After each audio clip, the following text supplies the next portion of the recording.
So we've been looking at the design of an IR with respect to undefined behavior or non-determinism.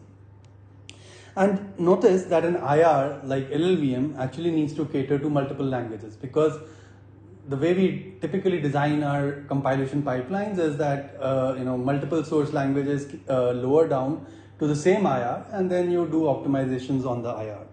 And many languages, different languages may have different semantics. So C is one of the most aggressive languages in terms of the non-deterministic semantics. So let's take an example. Let's say this variable called x is uninitialized, and then I try to print x. Now, a language like C says that if you try to access an uninitialized value, such as you try to print it, then that's undefined behavior. And so it is perfectly okay to say that x is poison, or you just kind of say that x is reading x is going to trigger undefined behavior.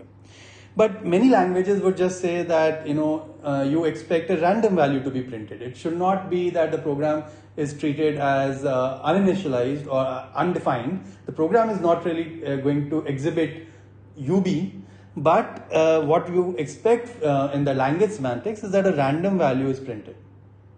Now notice that printing of a random value is very different from triggering undefined behavior. Triggering undefined behavior means anything can happen, whereas printing a random value just gives a very small set of possible behaviors, which is let's say if int was 32-bit, then maybe 2 to the power 32 different behaviors, and that's it. Whereas undefined behavior expands that set of non-determinism to a much larger degree. And so in other words, there are more deterministic languages that allow lesser degree of non-determinism, and here is an example which involves printing of an uninitialized value. Here are some more examples. So let's say I have an uninitialized value and say y equals x multiplied with 0.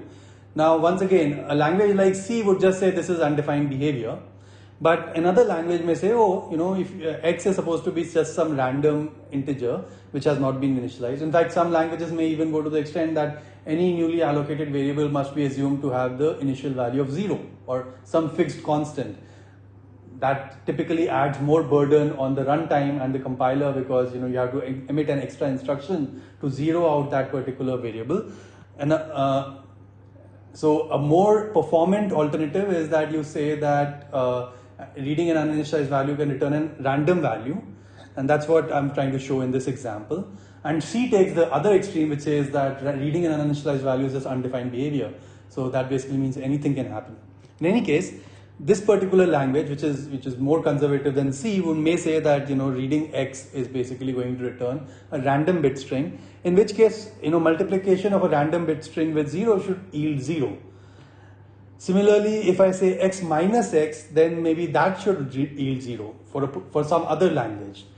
Similarly, x divided by x should probably yield 1, assuming x is not 0 or something like that. Maybe this particular example is not so good, so I'll just remove it. But when I print y, z, w, maybe I expect let's get rid of the 1. Maybe I expect 0, 0. All right. Depends on the language semantics, and the IR needs to support such semantics. And an LLVM IR, because it is it is the middle end for many languages, needs to support such languages, such behavior, such semantics. And today I'm going to tackle this first issue, which is if I kind of take an uninitialized value and multiply it by 0, I expect a 0 value to be printed out. And for the other things, for example, subtracting x from itself, should it yield a 0 value or not? I'm not going to talk about that today, and because different languages may have different options here. They may say, okay, x minus x can potentially, different reads of the same same uninitialized value x may give you different valuations, and so on. And why do we care? Why such semantics are used will also become clear in this particular module. But I want to point out again that I'm only going to tackle this particular semantics, which is you use x in some arithmetic operation, and based on that you expect the value returned to be some value. So in this example, if you multiply it with 0, you should get 0. And these things where you read the same uninitialized value twice or more than once, then what happens, I'm not going to discuss. I mean, that issue, expecting z to be 0 is asking for too much for the kind of thing that I'm going to discuss today. I'm going to discuss the other thing, which is, if you do x minus x, you should expect 0 later on in my discussion on IR semantics.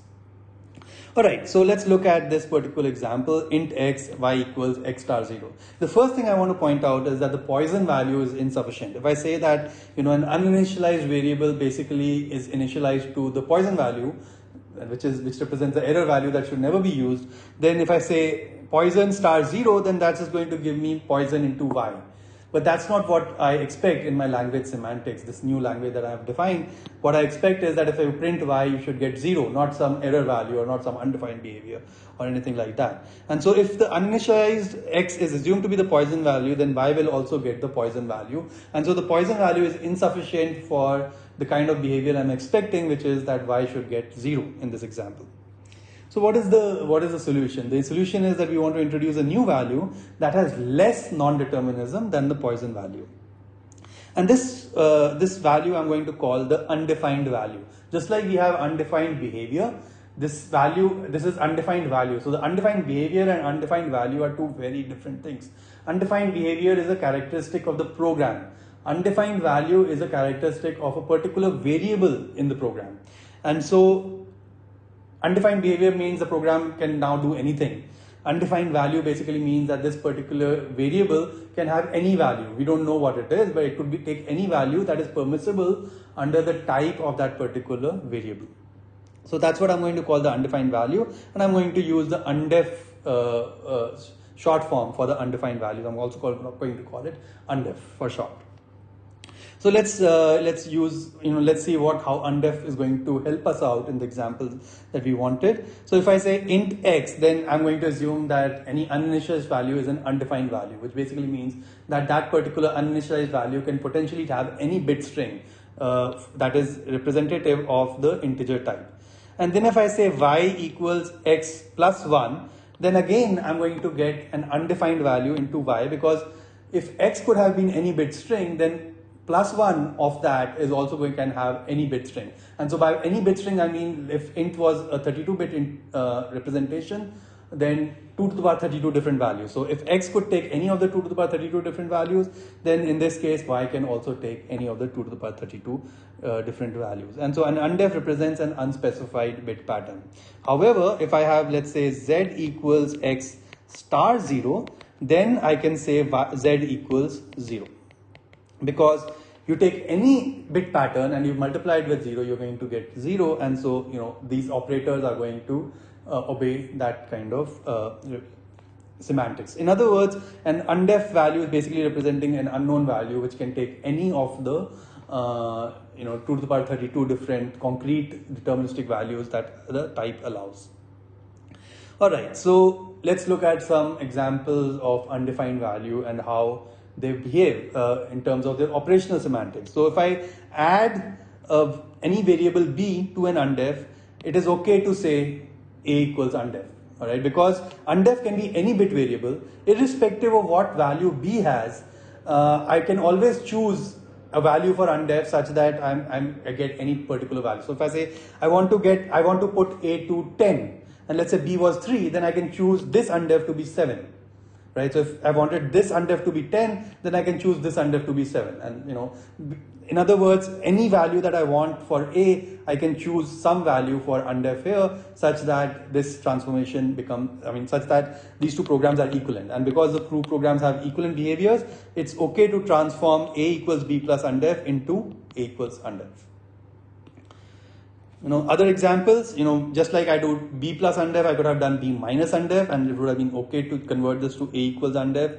If I did b XOR undef, let's say, which is the logical XOR operator, bitwise XOR, then even then it is okay to convert b XOR undef to undef, because once again, no matter what value I expect a to take, I would always be able to find some value of this undef that gives me that value of undef, a in the final scheme of things. Similarly, if I, let's say, do the comparison relational operator, say I say b is less than undef, it's okay to convert this into a equals, a single bit variable, which is I1 of undef, because I can, give me any b and I can choose undef such that undef could be either bigger than b or smaller than b, and so I can get either true or false, or either 0 or 1, and so this kind of expression can be simplified to a equals I1 undef. So these are, we defined undef in a certain way, which basically means that undef represents the case where this variable can take any of the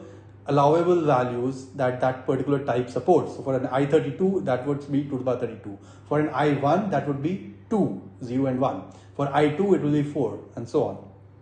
And then basically based on that meaning of the undef variable, I'm basically defining, what are the legal transformations. So for example, if b is less than undef, because undef could have taken any value, it's okay to change this to be a equals undef. In this case, a equals I1 undef, because a is basically a Boolean value variable. Now let's take some other examples which are not so easy from a transformation perspective. Let's say I say or I32b undef. Now in my previous slide I had the example of XOR, but this time I have a different example. I say or instead of XOR. Now notice that depending on the value of b, the result of the set of values that a can take is now restrictive. For example, if b was all ones, so a 32-bit value which has a 32-bit bit string, a 32-bit bit vector which has all ones, then OR of all ones with undef would only give me a single value, which is all ones. Similarly, if b was something which only the least significant bit was 1 and everything else was 0, then OR of b with undef will give me a set, can give me a set of values which has 1 in the least significant bit. It can never have a 0 in the least significant bit. And so even there, it's not okay to just say that a is undef, because undef basically means that all the possible values are possible. Like if it's a I32 type, then all the possible 2 to the power 32 values are possible. But for some values of b, like the examples that I just used, only some of the values of the set of 2 to the power 32 are possible. If, for example, the least significant bit of b was 1, then only those values are possible in A for which the least significant bit is also 1. And so it is not okay to transform OR of b comma undef to undef. Alright, so it's not okay to say A equals OR. It's not okay to do this transformation because the source had lower non-determinism. For example, if, let me just make this concrete. Let's say this was 1, right? So this b was 1. So if b was 1, then basically the set of values that a could have in the original program was basically 2 to the power 31, because the least significant bit is being constrained to be 1. Everything else can be anything else, but the least significant bit is constrained to be 1. In other words, this statement says that a can only hold an odd value. It can never hold an even value. Whereas this statement says a can hold any value, because it could be either an odd or an even value. And now I'm going from lower non-determinism, because the set of values that a could hold in the original program were smaller, it's 2 to the power 31, to higher non-determinism, because here it's 2 to the power 32. And this is not legal. You can't go from lower non-determinism to higher non-determinism. And so this kind of transformation is illegal for the undef value. And so once again, I'm trying to define the operational semantics of the undef value, and these examples are telling us something about what we are expecting the results to be. On the other hand, it is okay to say that, or I30, it's okay to simplify or I32b comma undef to a equals b. Whatever I take b to be, I can always choose undef to be all zeros. And if I choose undef to be all zeros, then OR of I32b comma all zeros is just b. So in this case, I'm going from higher non-determinism because undef could have taken any of the 2 to the power 32 values, to lower non-determinism, because I forced the undef to take one particular value, that is all zeros. And so I can always, as a compiler, I can always go from higher non-determinism to lower non-determinism, but not the other way around. This is also called refinement. I can always refine the behaviors of the program. I can always cut the behaviors of the program. I can always reduce the behaviors of the program, but I can never increase the behaviors of the program. Because if you increase the behaviors of the program, you're basically saying that, the new program is not really, working under this envelope of the original program. It's actually going outside the envelope, and that's not something that a compiler can do legally. Similarly, just like I used the example of OR, here's an example of AND, which behaves similarly. I can convert AND I32b comma undef to b. but I cannot convert and I32b comma undef to undef. Just again because if b was all zeros, for example, or the least significant bit of b was 0, then the original program has less non-determinism, but the new program would have more non-determinism, and that's not acceptable. Here's another example. Let's say I just said a equals undef. It's always okay to change it to some constant. I'm just using minus 42 as an example, but you can always change it to some arbitrary constant because you're going from higher non-determinism to lower non-determinism. But you can't, for example, change multiplication of 4 into undef to undef, because once again, 4 into undef is going to return a value that, a set of values that are multiples of 4. Whereas undef basically means it can be any number, irrespective of whether it is a multiple of 4 or not. And so I cannot go from this direction to this direction, although it is okay to go in the other direction, as I'm going to show in the previous slide, subsequent slides. Now let's look at this example. Let's say a equals undef and say b equals multiply of a by 2. So this is basically saying b equals a star 2, and a is an I32 type. And then c equals a and 3, right?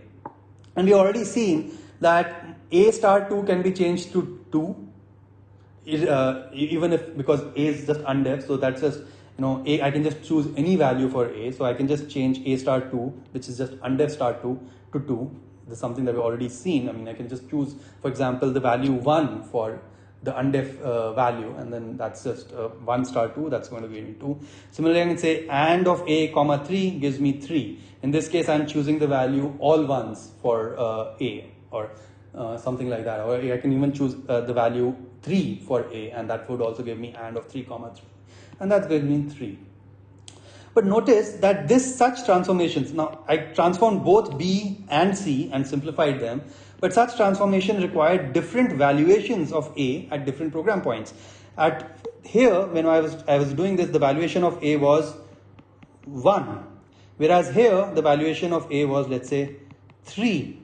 And so at different program points, I use different valuations of a. It's not even necessary that I basically have the same valuation of a all through the program. It's not necessary that I fix a particular valuation, let's say 1 or 3 or 5 or anything like that. It basically means that, if it's an undef value, then every time it is read, it can basically give me a different value. And so that is basically the difference between, x star 0 and x minus x, something that we had in our initial slide. I'm going to talk more about that soon. So here's a new interesting fact about the undef value that's part of the LLVM IR, for example. Each time an undefined value is observed, in this case a was an undefined value, it can return a different bit pattern, right? So for example, if I do XOR I32 undef comma undef, then it's not necessary that at the end of it I get a equals 0, because this undef can return a different value and that undef can return a different value. In fact, I can make this even more interesting. I can say b equals undef, and I say a equals XOR b comma b.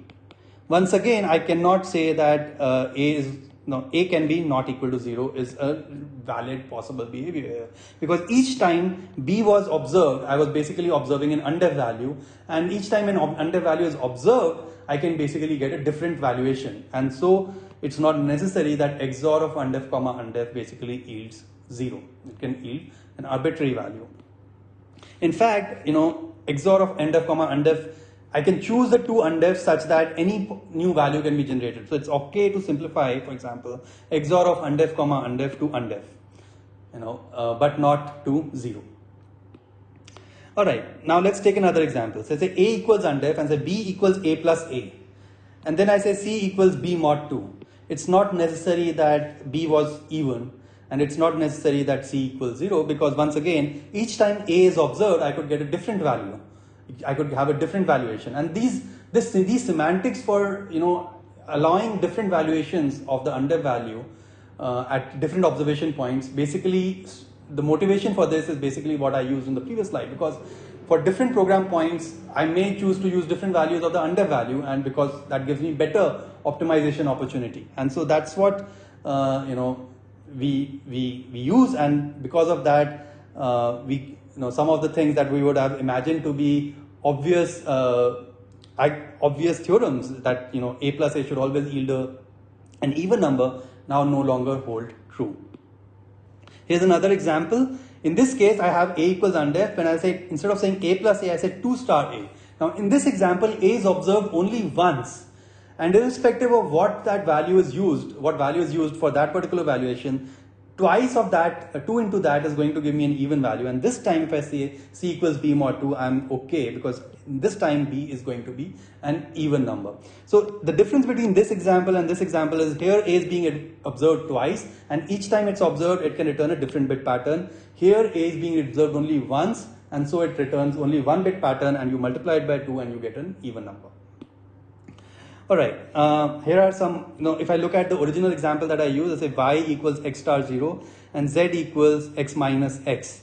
So x star 0 would still give me 0 if x was undef, but x minus x can give me any random bit string, because once again I'm observing x twice, and so I could get any random bit string. In fact, x by x can give me potentially undefined behavior, because it would be divide by 0. So this could even be undefined behavior. Alright. So my last example, I cannot, for example, change 2 into undef to undef plus undef, because 2 into undef returns only even values, whereas undef plus undef returns both odd and even values, because in this case undef is being observed twice. Whereas I can always go back, I can always convert undef plus undef into 2 into undef, because in this direction I am reducing non-determinism, and in the downward direction, I am increasing non-determinism. And a compiler can always go in the reduction direction or the refinement direction, but never in the other direction.